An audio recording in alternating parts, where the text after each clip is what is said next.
शनिवारी ठाणे शहरात पावसाने धुमाकूळ घातला, त्यामुळे शहरातील अनेक भागातील रस्ते जलमय झाले होते. परिणामी लांबवरून आलेल्या प्रवाशांची कुचंबना दूर करण्यासाठी राष्ट्रवादी काँग्रेस शरदचंद्र पवार पक्षाचे जिल्हाध्यक्ष मनोज प्रधान आणि कार्यकर्ते रस्त्यावर उतरले. वंदना सिनेमा येथे पाण्यात उतरून त्यांनी लोकांना मदत करण्याचं धोरण अंगीकारलं होतं. काही रिक्षा तैनात करून त्यांनी प्रवाशांना इच्छास्थळी सोडले. रिक्षा उपलब्ध नसताना स्वतःच्या वाहनाने त्यांनी प्रवाशांना त्यांच्या घरी नेऊन सोडले. आज सकाळपासूनच पावसाने जोरदार अशी बॅटिंग सुरू केली आहे. पावसाने शहराच्या अनेक भागांमध्ये पाणी जमा झाले असल्याचे समजल्यानंतर मनोज प्रधान आणि त्यांच्या सहकाऱ्यांनी शहरातील विविध भागांमध्ये दुचाकीवरून पाहणी केली. वंदना सिनेमा येथे लांब पल्ल्याच्या एसटी बस येत असतात, मात्र या ठिकाणी गुडघावर पाणी साचल्याने प्रवास करून आलेल्या नागरिकांचे प्रचंड हाल होत होते. ही बाब ध्यानात येताच प्रधान यांनी तात्काळ काही रिक्षा तैनात केल्यात. तसेच आपले स्वतःचे वाहन बोलवून त्याद्वारे नागरिकांना इच्छित स्थळी सोडण्यात आले. दरम्यान याचवेळी त्यांनी प्रशासनाच्या नियोजन शून्य कारभाराचे वाभाडे काढलेत. एका ट्यूबवर बसून तुंबलेल्या पाण्यात गाड्या नको होड्या चालवा असा संदेश दिलाय. ते म्हणाले, गेल्या 30 वर्षापासून वंदना सिनेमा परिसरामध्ये पाणी साचत आहे. त्यावर कोणत्याही उपाययोजना सत्ताधारी आणि प्रशासनाला करता आलेल्या नाहीत. आम्ही 6 जूनपासून नालेसफाईवरून ओरडत आहोत, मात्र सत्ताधारी त्याकडे लक्ष देत नव्हते. म्हणूनच ठाणे शहर जलमय होत आहे.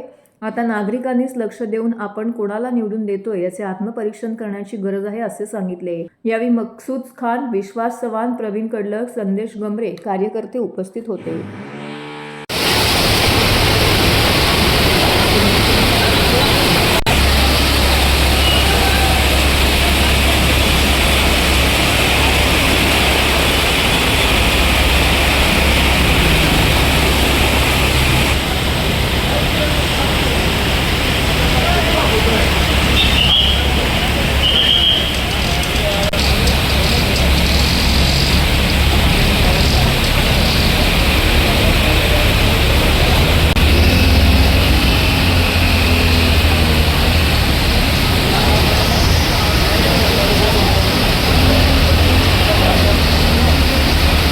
असं आहे की गेले 40 वर्ष मी बघतोय की या ठिकाणी पाणी भरतच.